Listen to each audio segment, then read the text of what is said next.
It is 3 p.m. now, so I just want to say welcome, everyone.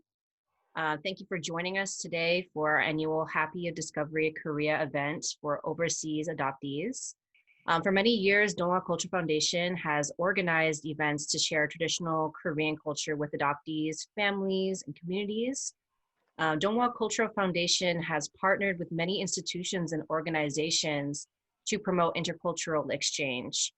From musical instruments and traditional Korean dance programs to tea ceremonies at Harvard University Workshop Series beginning in 2013, Dongwha Culture Foundation has strived to introduce traditional and contemporary Korean culture to Korean adoptees in America.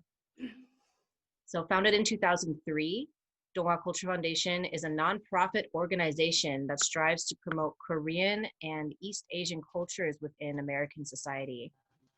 We have provided educational programs of traditional Korean music, calligraphy, dance, food, and language, and many different outreach programs with different schools, museums, organizations, and communities. Through a collaborative exchange of Eastern and Western cultures, we are aspiring to raise deeper awareness and understanding of the diverse cultural makeup of our modern day society. Our Happy Discovery Korea event was organized in partnership with Sylvia Wald and Po Kim Gallery. The Sylvia Wald and Po Kim Gallery is a nonprofit museum that promotes cultural harmony through the arts by sponsoring and hosting art exhibitions and other artistic events of national and international contemporary artists. We would like to thank our sponsors, the Consulate General of the Republic of Korea in New York, and the Korean Adoption Services helping to bring this program to you. So today, our program will be featuring a Korean tea ceremony with Dr. Young-mi Ha. Hello. Adjunct professor of New York University, and a gallery tour of Paper Contemplation, our current exhibition of contemporary Korean Hanji paper artists with educator and author Dr. Robert C. Morgan and Dr. Soo Jung-hyun, adjunct professor at Montclair State University. So now I would like to introduce you to Dr. Young-mi Ha, who will be hosting the Korean traditional tea ceremony.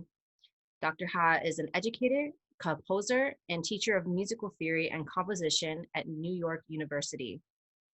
She served as the director of Dongwha Culture Foundation for many years in the past and continues to collaborate with Dongwha Culture Foundation to promote Korean culture and arts. She has played a key role in developing our educational programs, and we are very pleased to have her back today as our instructor. So welcome, thank you. Good afternoon, my name is Young-mi Ha. It is my pleasure to meet you, and I hope everyone is doing well despite of the corona, what is going on. Everyone is having really hardship, I know, but I'm so glad to see you guys all today. I want to thank Dongwha Cultural Foundation for inviting me to this very special event. As I'm not an expert on green tea, I am here today to share some knowledges and experience that I learned from my own dad for past years. Personally, tea is a love and understanding for me. I don't know what it means to you, so let's discover what tea means to you today through the journey of the Korean green tea. So as you're learning the different culture now, so there is a little bit of a learning process that we have to go through. We need to do a little bit of a study, and then I'll guide you how to make a cup of a tea. So I'm going to share the PowerPoint with you.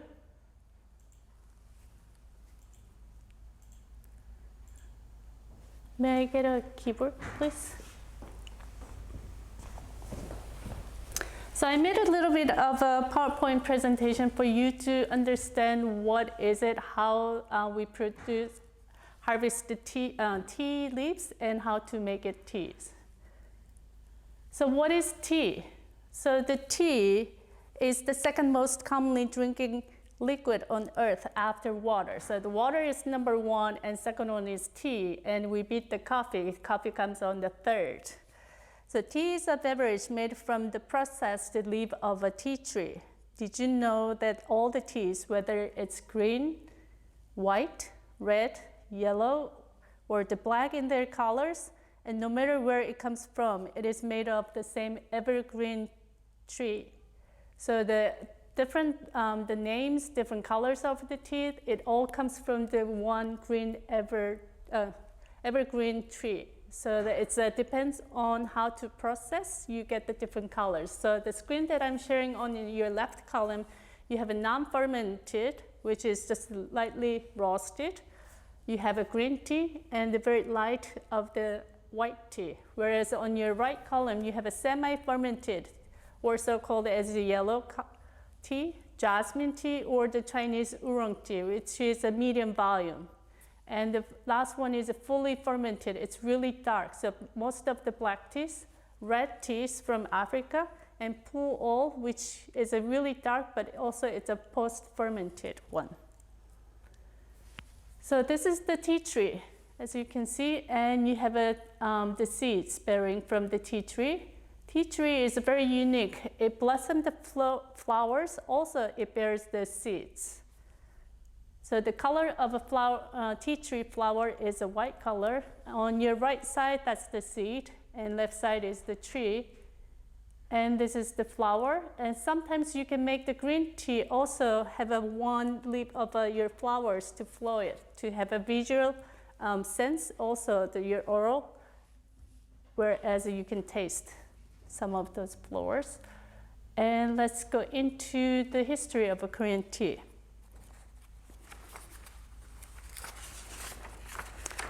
So drinking of a tea in Korea seems to have been introduced in the 6th or the 7th century, probably by Buddhist monks returning from China, where the many scholars of Buddhism attracted some of the Korea's finest scholars and monks.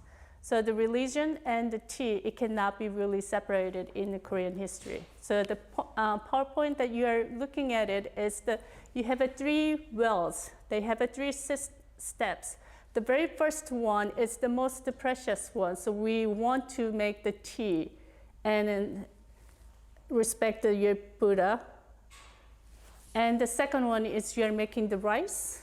And the third one is the rest of the household or the cleaning the water that you can use it. So we value the quality of the water, also spiritually, the very first one, the most precious one that you want to use it to make the cup of a tea. And this is the photos from the temple that I visited. And in the pottery, the tea culture cannot be really separated from the pottery. So this is from the Silla dynasty.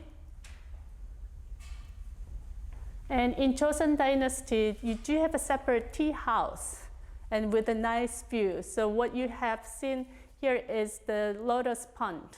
So just imagine yourself like sitting in the really far east side in that house and having this tea in the summer. I think that would be really great.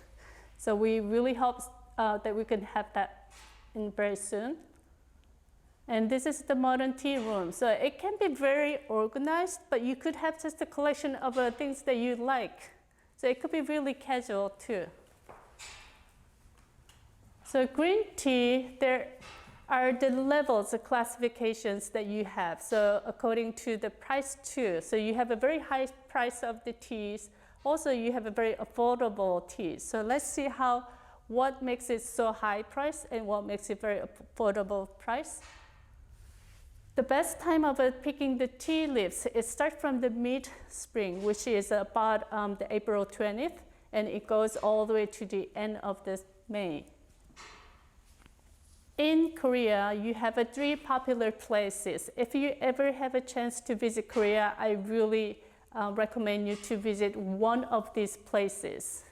So the one on your left top is Hadong, which is a part of Jiri Mountain.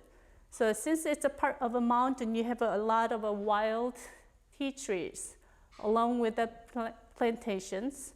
On your right side top, you have a Bosong. That's a little bit southern side of the Korea. So you have more of a plantation. It's not really naturally based on the wild trees, but they start to make a plantation. And the very bottom one is a Jeju Island. It's a Hawaii for us here. So you have a very tropical weather, so it's a really perfect place to have a tea plantation.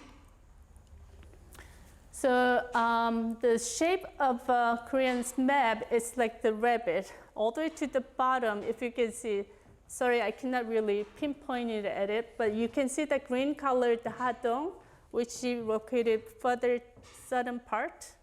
It has the wild tree along with the plantation, and a little bit southern, further southern from the Chiri Mountain, which you have a Posong. That's also very well-known tea plantation. And to the left side, bottom part, that's the Jeju Island. You have a very large plantation. Also, they have a very good tea museum that I really recommend you to go. So meaning that, so when you want to buy the teas, I recommend you to see where it is coming from. So I brought several teas with me. These are the ones that I really like it. I'm not promoting any of these brand names, but most of them are coming from either Posong or the Hadong or the Jeju Island. So you can choose. So this is how the wild tree, tea tree looks like. Not even, right? Okay, next one. Even within the bamboo trees, you can plant the tea trees because it's a tropical type of the tea tree. You need to have a little bit of a moist. It cannot be so dry. So it's under the bamboo tree is a really perfect place to plant some of the tea trees. And this is the Posong tea plantation. So in green tea, there are 5 classifications according to the harvest time. Remember that I said April 20 is the very beginning of how to when to harvest. The very first one, very small bud that you're picking it, that will be the best, precious, the high price. And it has a really tender taste, but aroma is really good. You could have more than like 3 times making teas. Next one, second bloomed, second bud. It starts in between the early April, but consists of younger tea leaves and has a good taste. And next one is a little bit later in the May, so harvest in the middle size. So the tea leaf, it gets thicker and bigger. And the taste is a bit more strong, but you don't have that very gentle taste, which you could have from the first pick and the second pick. And the third one is the most affordable, popular one that if you visit the restaurant, they may serve you from the 4th pick. And the last one is the one that usually they made into the grounded, the powder teas or making into the tea bags. So it's a very coarse and thick, but price-wise, it's very affordable. You don't have to start making tea with the very first one, but it's just like the wine. When you taste the very fine wine, you can't really scale down. Only you can go upward. But just the midpoint of like a 3rd or the 4th, I think that would be a really good pick to start. And then you can walk up. Okay, why do we drink the tea? To wake up in the morning, maybe coffee might be the better option. It has when you have a cup of coffee, you have this like instant kick. Whereas a green tea, it brings you up, it cleans your thought and wakes you up a little bit slowly. But awareness, it kind of stays. And you don't have that heart being pumping up and down when you have a cup of coffee.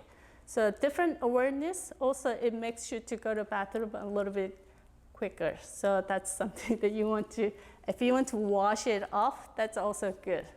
So the origin of a tea, it was used as a medicine in China a long time ago. And then later on, it became a drink, which could help ease your thirst, obviously, and reduce the stress and anxiety. Okay, how to prepare the tea. So you pick the teas, depends on which time of the spring that you start to pick. And then you collect them, you dry them, and then you're gonna roast it. It depends on how many times that you roast it. The taste will be different. That's the one that you're looking at it is the oven.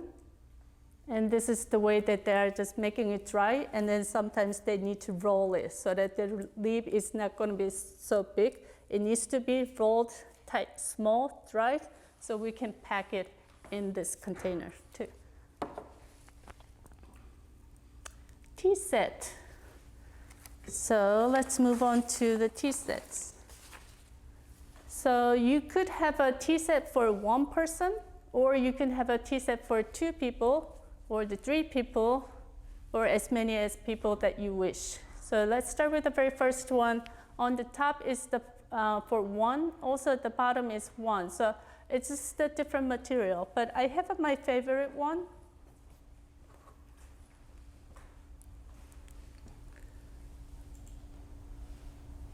So I don't know whether you can see it clearly. So this is the tea set for 1 that they travel with me every time that I go to some place. So you have a simple small cup, and then you have a teapot. Right?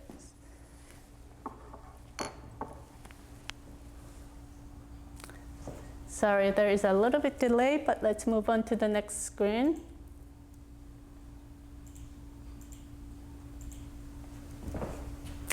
And obviously, set for 2, that means you have 2 cups. So you have a pitcher and you have a bowl, which you'll be using it to cool the water down. Also, you can make the tea and then pull it back onto the bowl as a serving bowl. You can use it later.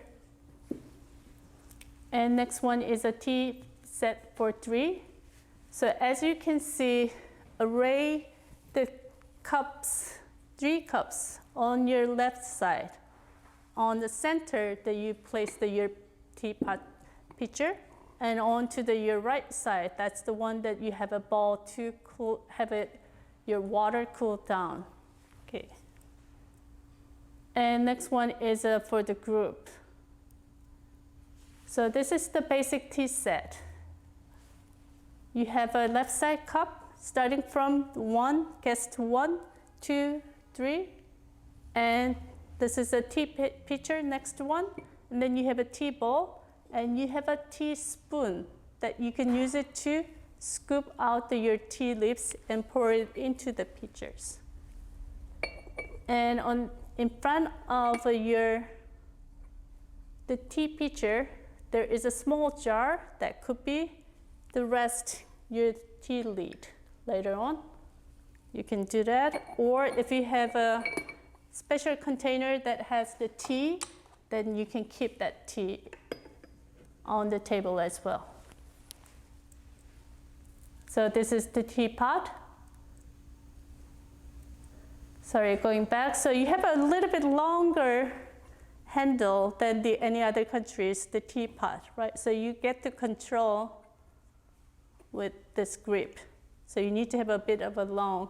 Also, you don't really touch the bottom of it. So you want to use your left hand to control your lead here. And next one is a tea bowl that you're using it to make your water cool down. And this is the jar that you can keep the leaf.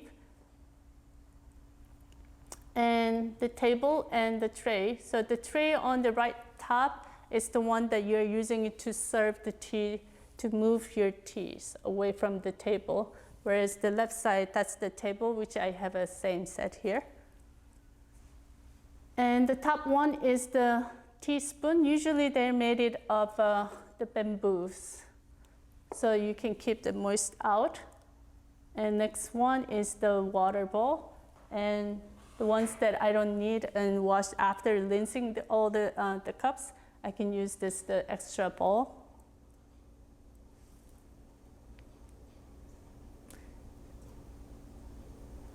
So to make a tea, you need to have a teapot, large bowl, small bowl, and tea caddy, scoop, stand, and 3 to 6 cups and saucers.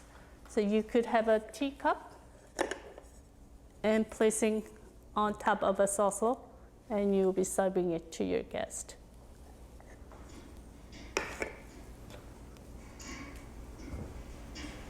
So I'm going to just read through, but we'll be making the tea together. Oops.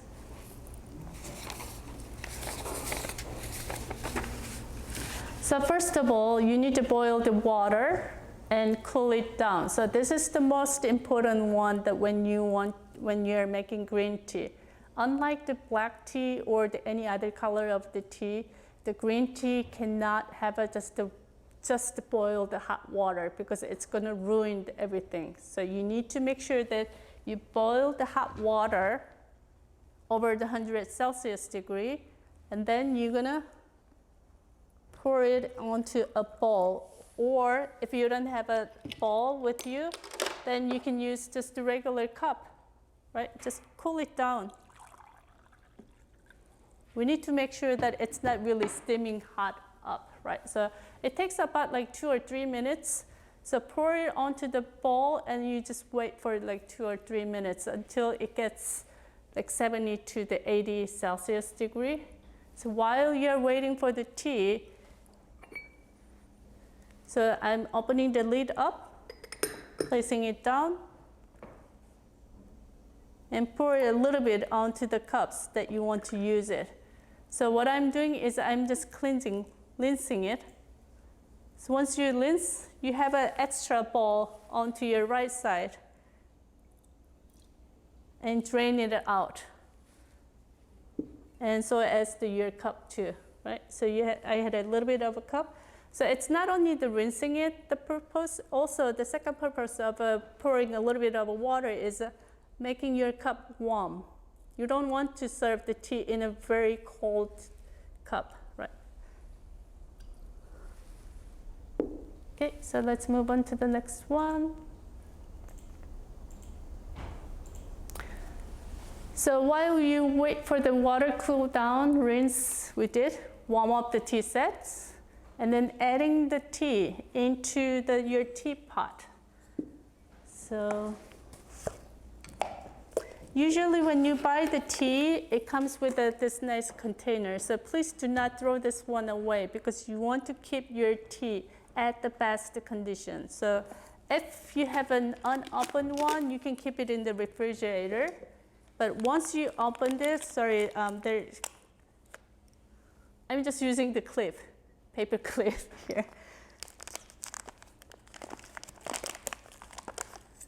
You could have a special teaspoon, or if you have any other teaspoon at home, use the teaspoon.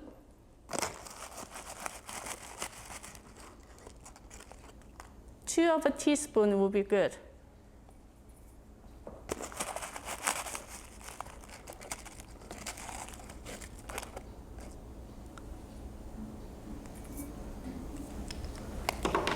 This is for like 1 or 2 people. I personally like a little bit of a stronger tea, so I add a bit more, but usually the recommendation from the tea masters, they recommend you 2 grams for 2 people, so for 1 person. And you're adding the 250 milliliter of the water into it. So you just practice a few times and see which one you like. Like, do you like the stronger one or do you like a little bit milder one? You control. There isn't just one way of making teas. So we put the tea into the tea jar. Sorry, I prepared the water a little bit earlier, so it's a bit cooled down. And you're gonna pour it into the tea pitcher. And closing it. So I don't know whether you can see it from your angle that all my tea bowls and tea pitchers, they're pointing it to the left side. So the lid is going this way and the pitcher with the open is going this way. So you're lining it up. And in the lid, there is a little bit of a hole because you want to let the steam coming out of the lid. So that's the reason why you have a little bit of a hole. And it takes a patience. So you need to wait at least a minute to have your tea become really fully opened. Your tea leaves being rolled, remember, dried, rolled, so they're really tight like this. So it needs to be opened up so they can bring the flavor as well as the colors. So you're waiting for 1 minute, I'm pretending. And once you have it, you can grab with your right hand. I'm placing my right hand underneath of this handle and controlling the top of a reed. So I get to control, so it's not opening it. So the first time, I think that will be a bit too much, so you can use the two hands. Use your left hand, press your lid, and pour it. When you're pouring the tea into your cup, you don't fill up because you want to even up the taste, right? So you have a 1/3 of the first cup, and you move on to the second cup, 1/3. If you're serving for 2 people, pause it on the second one, and you give another 1/3, and the last one coming back to the first one. Right, so as I said before, I have 3 cups on my left side. Then you're starting with the 1, 2, 3, and you pause it. So you start backward, 3, 2, 1. Then they have a really even taste. So we have a cup of tea ready, and how to hold your cup will be, I'm the right hand, so I'm using my right hand, grabbing it on your right side, and then with your left hand, you're supporting it. And you're gonna bring it to your chest level, and you'll be looking at the colors, and you'll be enjoying the aromas. And then gently bring it up to your lip. So we'll have like 3 sips. So once you've finished it, you can pour another batch of the hot water and going for the seconds. Okay, so I think that's a simple way of making teas, but let's move on to actually how to make the teas. So this is done for the PowerPoint, right? Yes. Hold on, let me see. I think I do have a few of oops.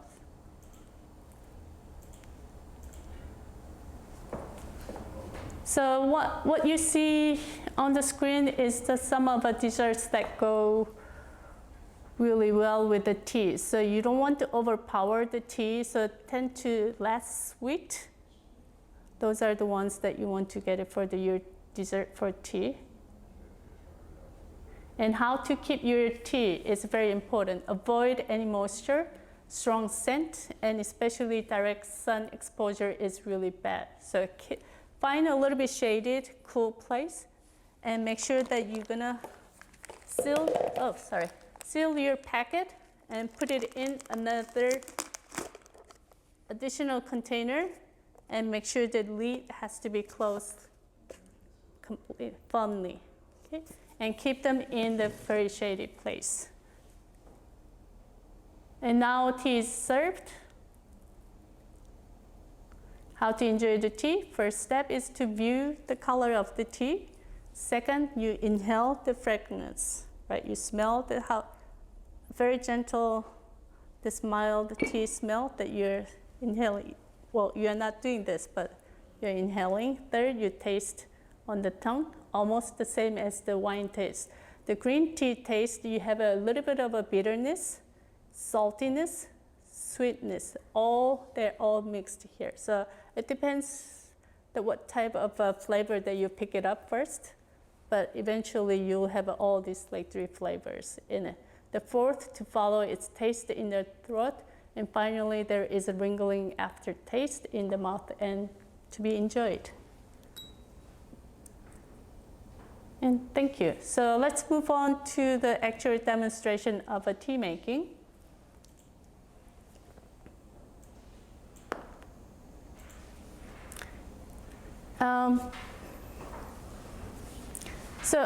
Is there anyone has the tea set with you, or any of the mug at home? mug? Or are you guys just enjoying my demonstration, imagining cup of a tea? So you could have a cup of, just a cup that you can make the Korean green tea. You don't have to have this fancy set, but if you want, you could find a good, the one pitcher, one bowl, and usually it comes with the odd numbers in the tea set. However, these days, the modern tea set, it comes with the 6 cups. So the size of the tea pitcher, what I brought in today for you guys, is about like a serving for 5 to 6. It's a bit of a big size, whereas the one, remember, the one that I trouble with me, this is the one person. There's a little bit cracked on here too, so it's really old one, but this is the first teacup that my dad gave it to me. So then let's make the tea.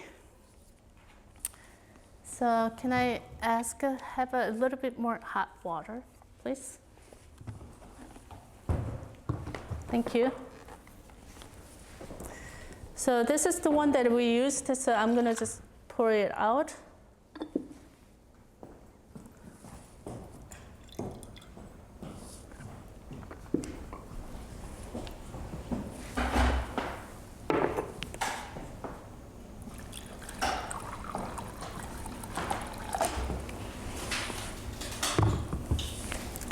So you're pouring the hot water into any of the container. So let's do that in the cup too.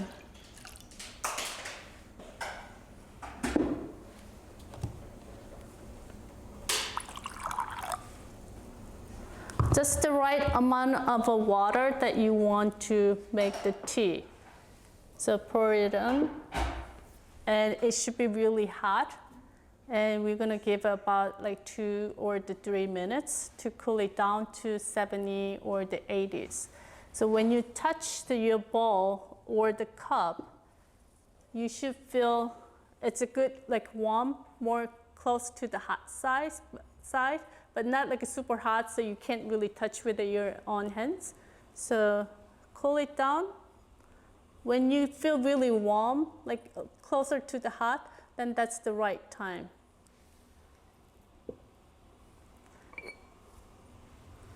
Open the lid, or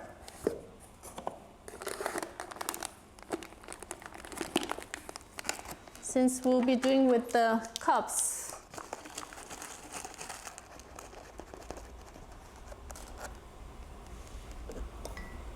two grams of teas will pour into your cup.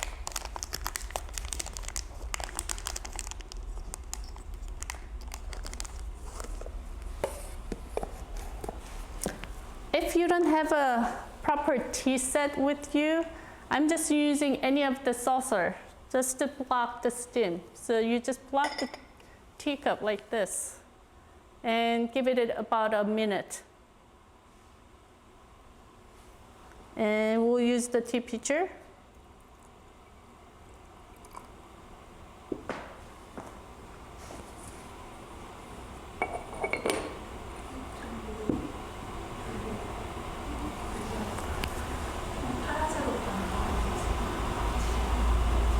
Lucas? Can you hear me, Lucas?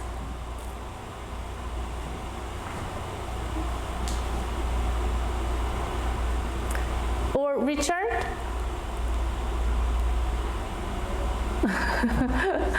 Janet?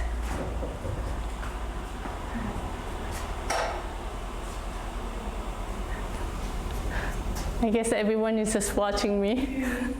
Jeanette can hear you. Oh, Janet can hear me? Okay, thank you, Janet. Nice to meet you.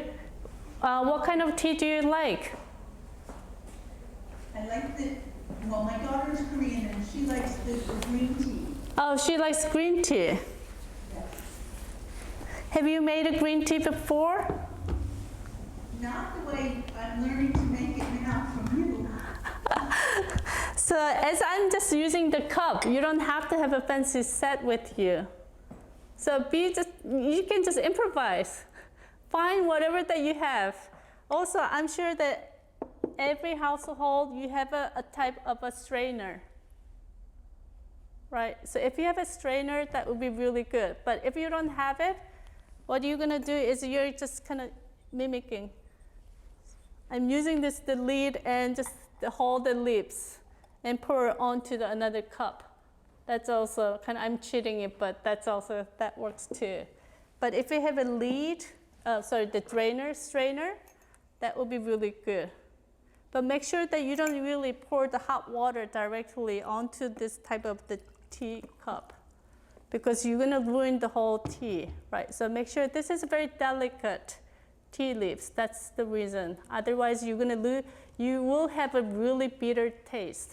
That's the one of the common reason many people, they don't like the taste of the green tea, because you just had a very bitter, the raw taste of the green tea, because someone made a wrong way of making tea. So anyone can be tea master as long as you know how to control the water temperature, which is really the most important. If you keep that one, then everyone becomes the tea master, right? So you have a hot water, but keep it cool down for about like 1 or 2. But you can control how long that you can wait with the experience. So let's see, the first one, sorry, I was talking. So again, start with the first one. 1/3, we don't fill up the cup. 1/3, move on to the next one. 1/3, move to the next one. I'm serving for 3 people. Pause it. So if the water kind of drops, then you have a little bit of a tissue or the cloth. You can stop. And then start backwards, walk backwards. 1/3, 1/3, and 1/3. We are leaving each cup 1/3 out, because you'll be moving this by serving it. So you don't want to fill up. That's going to be really difficult to move around, right? So you have a 2/3 filled. And my dad used to say, the rest of the 1/3 is your heart. So you're going to magic touch, and your tea is served. So when your tea is served, you'll be using the tea saucer, if you have it. Place them on top of it. And also, can you grab the tray, the bottom? Thank you. If you have extra tray, use this one. Place it, and we have imagine if your dessert should be placed on top of this, and you'll be serving it to your guest. Thank you. So when you receive a cup of a cup, it's a custom that we exchange the words. So I say, please enjoy your tea, and the receiver will be say, thank you for making tea for me. And we either you bow it, or if you're more you can pay respect this way, or just simply nodding it or making a smile. That will be really great. So you have tea and this, and you can drink. So anyone has a question? I'll be happy to answer some of your questions. So it doesn't matter whether you buy the first leaf or the last leaf. It's all about the water temperature. Okay, you need to boil it up to the 100, wait for 2 minutes to cool it down to 70 or the 80. Some people prefer really like low temperature, but some people prefer a little bit higher. So you just need to give a try to see which one that you like more. So 70 to the 90 Celsius degree, pour it, the tea into the cups that you want to try. And then wait for the 1 minute. And for your second batch, you can raise your temperature water a little bit hotter. And the last one could be you just boiled it and directly you can pour the hot water. But just the first one, you really need to make sure that you don't really pour the hot water directly out of the your pot.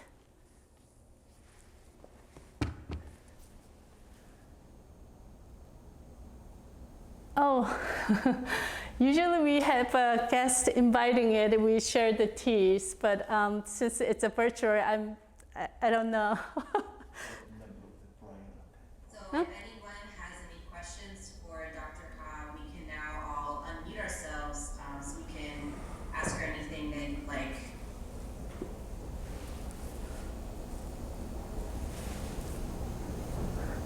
Yes, Janet. So I understand about the temperature, letting it cool down, and then how long do you leave the leaves? 1 minute. 1 minute, okay. And then that takes away the bitterness, the lower temperature and the 1 minute? Yeah. Thank you. Oh, you're welcome. So it really depends on which classification of the tea that you're getting it. If you paid it so much and you got the first pick, make sure the temperature should be really low because it's so gentle that it's really so easy to spoil it, right? But as it becomes the thicker, and they can kind of more like a tolerable it became. So you can have a bit hotter water, but make sure that if you paid it so much and for the first pick or the second pick, those are the really precious ones. So you want to make sure that controlling the temperature, that's the essential key to make. And maybe you'll start with the teaspoon, but later on, you know what's the amount that you liked. And also the temperature, I start with the timer on my phone, beeping me 1 minute and 2 minutes. But now I don't use that one. It's just like, it's in you, right? It's just almost like the muscle works you build and it stays with you so you can remember it. So that comes from the experience. But so don't be overwhelmed. You don't need to have all this. I can make the really good tea out of the teacup. And so can you.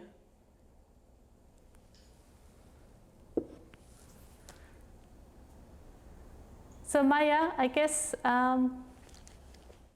Well, thank you so much, Dr. Ha. That was a really great presentation and tea ceremony. And I really enjoyed it. And I know everyone else did too. So thank you so much. Thank you. Thank you.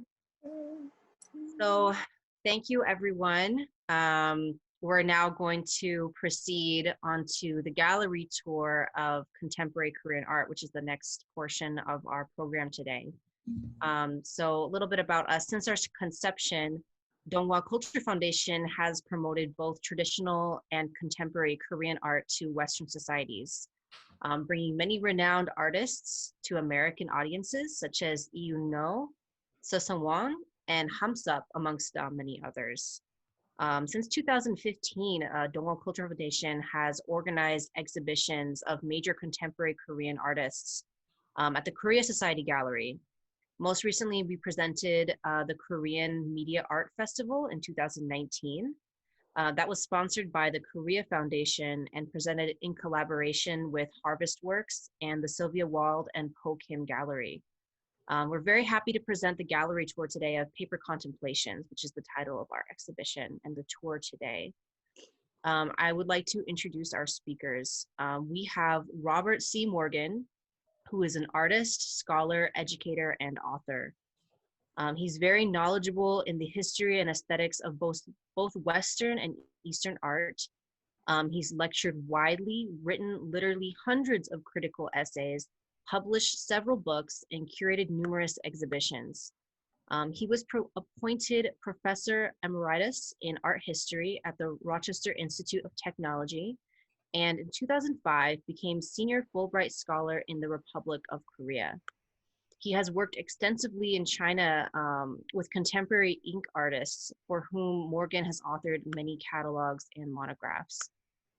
So Dr. Robert C. Morgan is going to speak today, and we're very excited about him joining us today. We'll also have Dr. Hyun, and she has developed her career as a program organizer lecturer and researcher in the New York arena. She's taught courses titled Art in Non-Western Societies at Montclair State University, Survey of East Asian Art, and 20th Century Asian Art at Manhattan College. Her interests embrace the intersection between Eastern and Western cultures, thus pursuing a dialogue between contemporary and classical traditions. So Dr. Hyun has been a valued program organizer at Donghua Culture Foundation for many years, and we're really happy to have her with us today. So I would like to present our two speakers, and thank you for joining us today. Hi. Hello. Okay. Good afternoon. Welcome to Sylvia World Pokim Art Gallery. I'm going to introduce Korean art in relate to Hanji. Hanji is mulberry paper in English. It's Korean handmade paper, one of the distinct traditions of Korean culture. Here, there are five artworks in this gallery by two artists, Ham Seop and Jung Kwang-hee. Behind us, surrounded here, there are four artworks, two works by Ham Seop and two works by Jung Kwang-hee. Would you catch the gallery view for our Zoom audience? I invite a guest speaker for today's gallery tour. He's Professor Robert Morgan. Mia already introduced him. Professor Morgan is a well-known art critic. He has lots of experience with Asian artworks, so I expect he will give us a more authentic and attentive comprehension of these artworks. First, paper is very important material in Asian culture because the paper is a medium for both painting and writing to present humans' intelligence. Hanji, Korean paper, used for cultural or religious purposes, and also ordinary craft works in pre-modern Korean society. However, in the transition to the modern westernized period, Hanji was simply regarded as a kind of legacy of the past. The recent years, artists once again paying attention to this high-valued Korean paper. Not only these two artists, as you know, such as Park So-bo, Jung Kwang-young, Kim Min-kyung, they're all very well recognized in the international art world. They all use Korean paper, Hanji. So now I'd like to make a question to Professor Morgan. Why Korean artists are interested in using Hanji as their primary medium material in their artworks, like Han Seop and Jung Kwang-hee? Well, first of all, I'd like to thank Soo-chan Hyun for the opportunity to come here and speak. And let me just begin my remarks that Hanji is Korean paper, and it has a certain symbolic meaning, or I should say essence.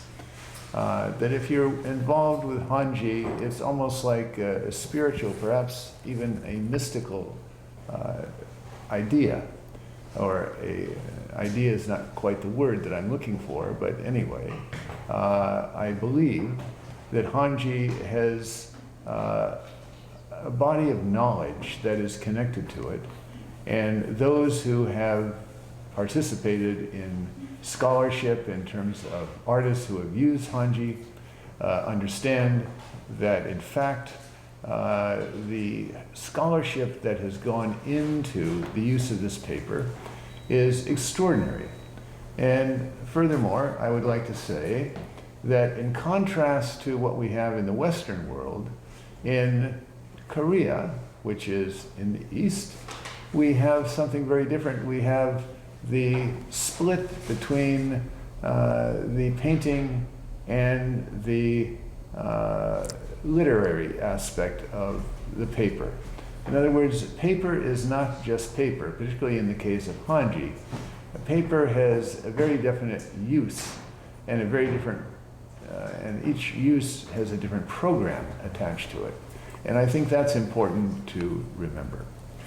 I think that when we're talking about Hanji, we're also talking about a direction that we can follow. Something that has existed in history in the past, and something that is still going on, something that is continuing.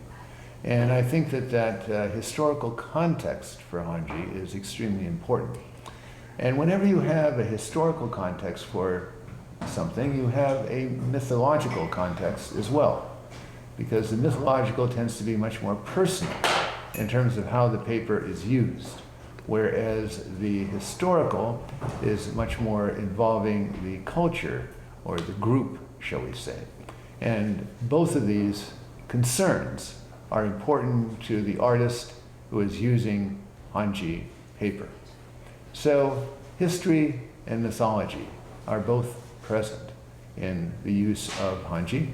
And I would say that artists who go that direction, like the artists that we're going to talk about today, have a sense of both of these, and they understand that what they are doing is significant. They understand it as having importance, not only for themselves in terms of an expression, but in terms of the culture of which they are a part. That the culture of Korea needs these artists. It needs these artists to bring forth new concepts, new ideas. We're talking about paper now, but paper is very significant, okay? I hesitate to make a comparison between paper in the East and canvas in the West, because it's difficult to compare and you really can't compare. But let me just say that Hanji paper can last as long, if not longer, than canvas, which is interesting to think about, because in the West we tend to think of paper as fragile, but in fact, Hanji is very strong. And it has to do with how it's made from various trees, from the bark of the trees, the inner bark, and it takes a long time for this to come together. And once it comes together, it's a strong phenomenon of materiality, and it's something that can be used both in the realm of the visual, in the painting, and in terms of the literary, in terms of ideas that are significant to the culture in which this work is being made. Oh, it's good. So there are two artists in this gallery. When you look back to work, one is the Ham Seop's work, Yeah. and the other two works by Jung Kwang-il's work. Right. When I look at this artist's work, they have a similarity. The main material is Hanji, but the way to expression of them totally different. Yes. So, so I like to ask your impression about the Hanji of this artist's work. But before I make my question, I like to briefly explain about the background of the two artists. Of course. So first, Ham Seop, he was born 1942. That means that during his education period, he graduated Hongik University. In 1960s, Hongik University is a very famous school, pursued the students to be like abstract painting. As you know, abstract painting is not Korean style painting. That is totally kind of the impression by Western side. So as a Western concept. Yeah, Western concept. So early period, Ham Seop, he followed the kinds of Western style of the painting, abstract painting. But in some period in 1980s, he looked at himself. Why I don't think about my own cultural identity. And then he totally effort to pursue his, how he could find his identity. In that point, he found this Hanji. But when I look his work, he doesn't use just the Hanji like the very delicate paper. He used all the process of make the Hanji. The process of the Hanji to making is so many several levels. The process. So the bark tree and then turn to kinds of the very rough, the flavor fibers, and so looks like a gauze texture. So he used a whole different process of the Hanji. But when I look at the Jonggang-il's work, he used just to Hanji sheet and then make the several layers and present very delicately the texture of the Hanji. So two artists, how I like to listen. What's your point of view, the critical observation about two artists? Yes, I think you explained that very well. And the point about the difference between the two artists is important. It suggests that Hanji is not just for one purpose or one principle of thought, okay? Yeah, of course, that yeah, it's yes, very open in terms of how it's used and how it's applied Yes, in of terms course. of scholarship. I would say that Humsup is... Humsup, thank you. Humsup is more of an expressionist in terms of how he uses the paper.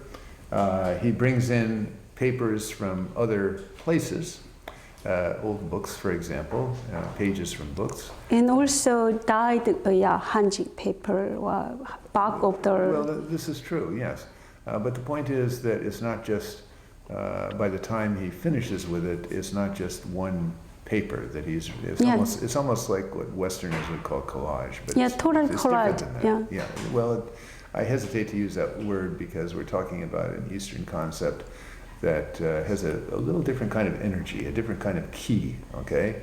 And I think that's very important to realize in terms of how he manipulates these pages from books, for example, old books, that he applies to the paper to give it strength, to give it a kind of expressive content, okay?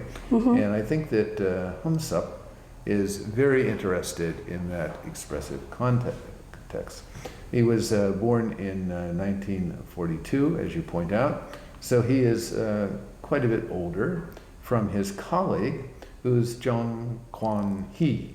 And Jung Kwon-hee is also got a kind of, shall we say, expressionist point of view, but I think that maybe there is a bit more scholarship there in terms of how he's working with the Hanji. I think it's not quite the same, but it achieves a nice kind of, shall we say, interaction or interrelationship with Humsup.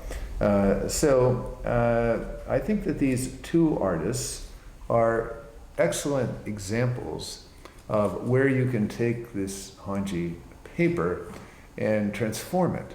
I think the transformative quality of this paper is extremely important, that it's not just paper, it's not just quiet and inactive, that it's very involved with the creative world and the scholarship, as I mentioned a few times now, that is important to these artists. But they're dealing with it in different ways. Now, I think that we also have to understand that there is an identity factor here.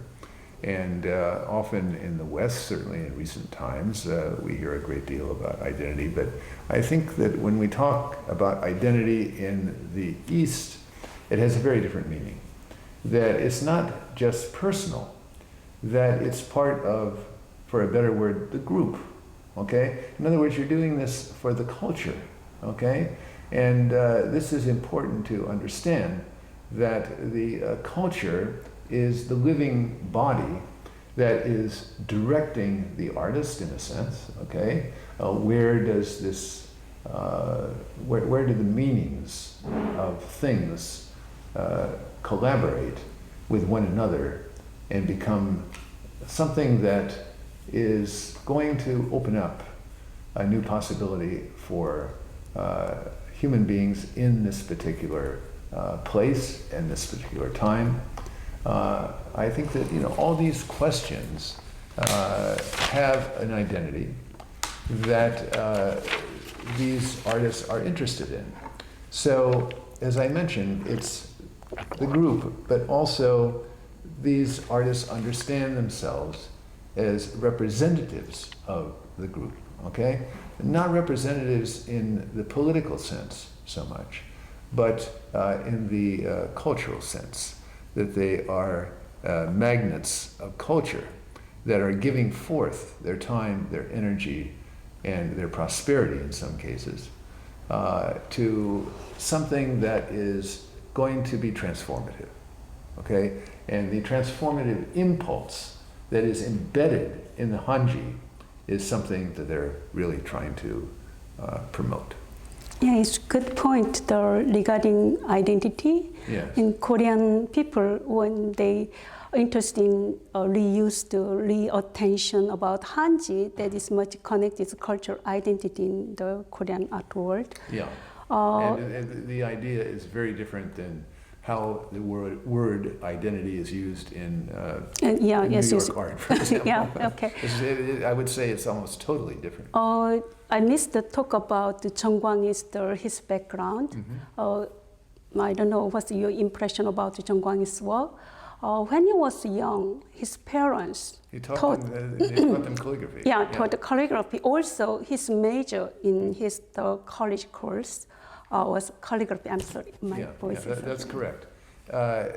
And I think that it's very important to understand that, I talked about Hum Sup as being from an expressionist point of view, and I think that it's very important that we separate, in a way, the expressionist point of view from the calligraphy, because they're two very different ideas, and not just methods, but ideas. And I think particularly with the calligraphy, which is going back for many, many dynasties, that we have a point of view. I mean, this in fact over here is as much calligraphy as this. And what is interesting is it's not the kind of calligraphy that we would think of in terms of China or Japan. Not at all. It's something that is involving the straight line, which is embedded into the surface. And the straight line also has a calligraphic meaning, okay? Now, it's important to know that calligraphy is beautiful writing, okay? This is a kind of general translation of what that word might imply.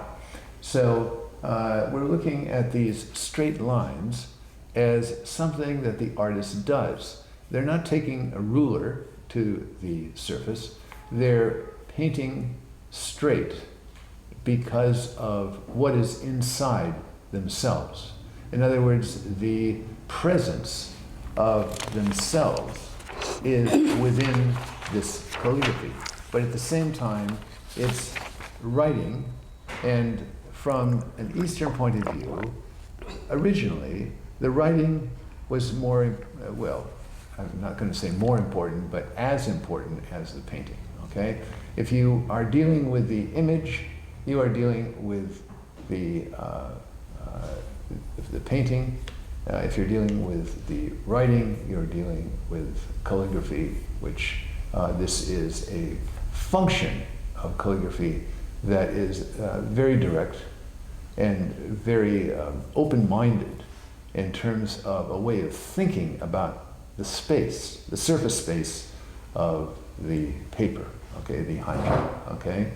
So this calligraphy and this hanji come together as a very powerful force in terms of the Korean intellect, a very powerful force. So anyone that indulges in this kind of interaction with this space and this material and this mystical presence that is in front of them is going to have a very important role in terms of the history and the future of Korea. Oh, as you see, Hamso, he doesn't use any brush stroke. He doesn't use any color. The whole color is from dyed hanji. Right. Also, the shape of the poem in this work, he made by hanji paper or the dark tree, some kinds of mulberry the fibers, not exactly, some part is not exactly paper, except the kinds of, before the made paper, the kinds of texture of the fiber is immediately present on the canvas. Right. This is an addition that has come into his calligraphy, okay? No, I'm talking about Hamso. So my point of view, the artist, if he has a brush, he has already trained as artist, kind of abstract painting, right. He can make much frontally, he can make the gesture of the painting, but he cut his skill. That idea is the same with the Jeong Kwang-hee. Jeong Kwang-hee was trainer calligrapher, so he has totally well managed how to write the calligraphy, but he reduced his technique. And I think he reduced his technique, hide his technique, wrap hold the paper, and then accumulate this right. paper. Hide his energy, and then reduce his energy, revealed the kinds of not only surface of the painting, much inner energy. You got to remember, this is hanji. This is not canvas. Inner energy bring up on his canvas. So, my interesting part of both this artist as a Korean, that is kinds of Korean characters. Previously, we have something in our mind or something idea. Some case we can express directly, but some case we need to hold this emotion side and then keep transmit or kinds of preserve our emotion, and then make much deeper, and then present another level. We can say transcend another level, then make art. So I think both artists, their way to use the hanji, the expression is totally different, but it's not totally different. Not totally, yeah, yes. But their expression of the Korean deeper tradition or spirits is kinds of, I can find some similarity. Yeah, I would agree with that, except I would also agree that your description of the calligraphy is also in China and Japan. Okay. Yeah, same Asian culture. They share the kinds of things. And therefore, the kind of energy in Korea, of course, is the key. But the kind of energy that is sought in the process of making calligraphy, as we see in these two artists, is that there is this moment. It's difficult to put it in English, but I don't want to say appropriate, but it's a moment that comes to them. It's mystical, I think. It's a good point.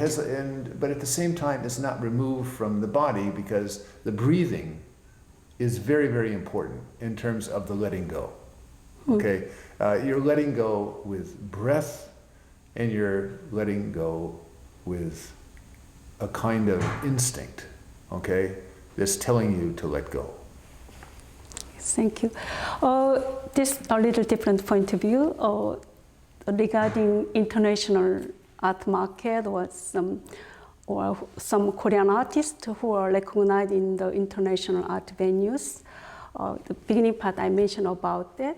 So why Westerners, they're much interested in the kinds of the artists who much present Korean identity. So Hamso's case, he's one of the good selling artists, several art fairs internationally.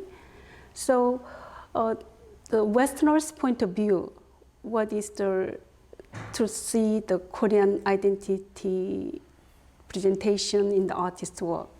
Well, you know, I can't tell you what the Western point of view is because I disagree with so much of what is Western, honestly. And therefore, I lost interest in the Western a number of years ago, honestly. I'm much more interested in what I'm encountering through these combinations of various places in the world, including the Middle East, by the way. I think that Africa, to say the least, I mean, you know, all these places, since I was a young boy, you know, have become realities. And I've been to some of these places and I want to go to others that I have not been to. But anyway, the point is that I'm not just seeing it as a Westerner, okay? I'm seeing it from my own point of view, okay? Okay. That I've developed over time, okay? And I think being an art critic, that's a very difficult word, I think, because there's a question among many as to whether there is any critical dialogue now with art or culture for that matter. And I think this is a very important issue right now. I think that there should be this dialogue. But unfortunately, the media and the commercialization have really taken over, and it's very on a certain level, that is, and it becomes very difficult for the artists to make a statement that is going to get beyond the figurative into the realm of something that is present, omnipresent, in relation to everyday life and how we gain the experience from everyday life that moves us toward what might be considered transcendence, what you were talking about earlier. Okay. Okay. Also, when I look at the artist's work, one thing interesting part is the diligence of the Korean, the kinds of some diligence of the Korean artist's work required lots of the labor, how they made all these things. The hold the paper, The labor, yes, I agree with that. Yes, also, very much so. the hold the paper. As you know, Chung Kwang-yeon's work is Yes. the kinds of the small triangle shape. Sure. Hold it. Sure. Even though he doesn't do it by himself, so he hired assistants. Anyway, I don't know. No, but it's his concept. Yeah, I think for Hamsup's case, he did by himself. So hold kinds of push some squeeze or paper, wet paper on the canvas, and then clean the brush. So many kinds of the hard working by his hands. I appreciate you mentioning labor because that coincides with materiality as well. Okay? Yeah, it's a very Labor and material are extremely necessary when we think about working with Hanji, for example. So the kinds of the surface, the material, the feeling also, Chung Kwang-yeon's work, sorry, it's not Chung Kwang, Chung Kwang-yeon's work is also looks like the blind, close the blind window, and that is made by paper. Well, that's exactly what he thinks about. Well, no, he's talked about that, as well as over here. So both artists' work very well present tactile senses. Absolutely. Yes, the tactile. So this the meeting, because of the corona situation, we couldn't meet at the gallery with many audience. Just we can make this Zoom meeting. It's a virtual kinds of the environment by the high technology. True. But it's still True. the tactile sense is very important in humans' quality, sensitivity. So what do you think about the two artists, their direction or their artwork? How give the good impression to the future, our society or virtual environment? Can you talk about it? Yes, there is no art without tactility, okay? Tactility is the sense of touch, and the mind has to go in to this sense. It's a sense because the mind is present, okay? This is often misunderstood, that the tactile is only the physical touch. It's not only the physical touch. is also the mind touching, okay? Now, this is a point of view that I have thought about and tried to articulate on a number of occasions, but it's very different than, what would you call the, there's a popular term for the computer. What is that term? Not the tactile, but the virtual. But yeah, virtual. The virtual, okay. This separation, I think, you know, in the East, separations are not so important as they are in the West. But I think from a Western point of view, occasionally, you have to indulge in categories in order to make sense of what you're trying to say. And what I'm trying to say with my comment that there is no art without tactility is that it's not just the hand, it's not just the paper, it's not just the labor, but it's the mind, okay? All of this has to somehow be charged in a way that is going to be transformative and is going to be ultimately transcendent, okay? That the transcendence and the transformation cannot exist unless all of these qualities are present, okay? This is, I think, extremely important, particularly if we're dealing with something as purposeful and historical as Hanji, okay? That there's not a lot of extra space around Hanji. It's a very known presence in terms of the culture of Korea. And the people that work with it are part of that known presence. Thank you for so good points. And now I'm going to open our talk with our audience. So I like to make a Q&A. So can you, I can't see the screen, so how I can communicate with. So if everyone would like to unmute your microphone so that you can participate in the Q&A. And thank you so much, both of you, for the illuminating discussion. That's of great value. Any questions regarding the Hamseop's work and Jeong Kwang-il's work?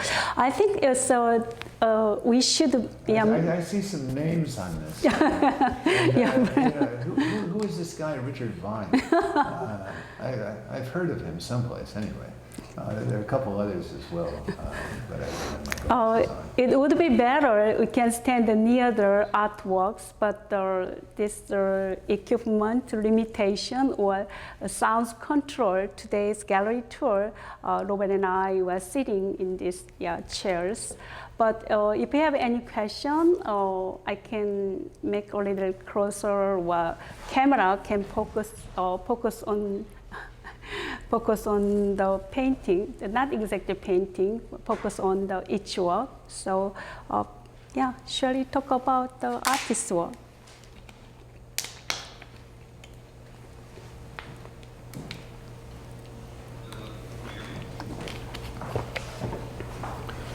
I think it's open for questions or comments.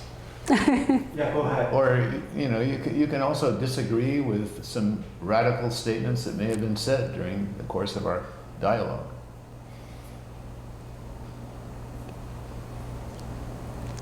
No.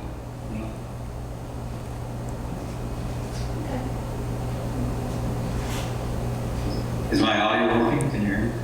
Yes. Yes, yeah. We can see the computer screen now. You what? We can see the computer screen, yeah. That's right. I just have a more general question about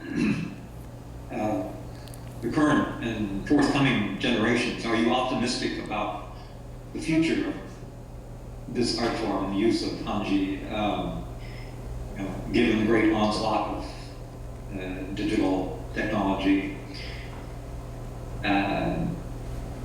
Are there you know, sort of current stars and emerging artists who are carrying on this tradition in the current moment? You know, I have to say honestly that I cannot think that way in relation to Hanji, because it is so embedded in the culture that I mean, we have a couple examples here, obviously, because we needed them in order to introduce Hanji to our audience, and I'm very thankful that we were able to get this work. But to look at it from the point of view of a market, it's impossible for me to think that way. And I'll tell you, you know, it's been impossible for me to think that way for many, many years now.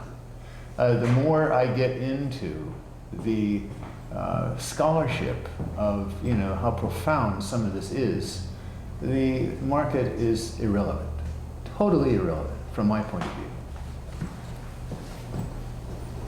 But I have a little different point of view because the not only market itself, so I mentioned about the several names of the Korean artists who are recognized in the international art markets or some art venues like Park Sobo. So he had a show at the White Gallery in London. Yes, that's London, yes. Yeah, and yeah, his main medium also Hanji. I wrote for his last show there, as a matter of fact.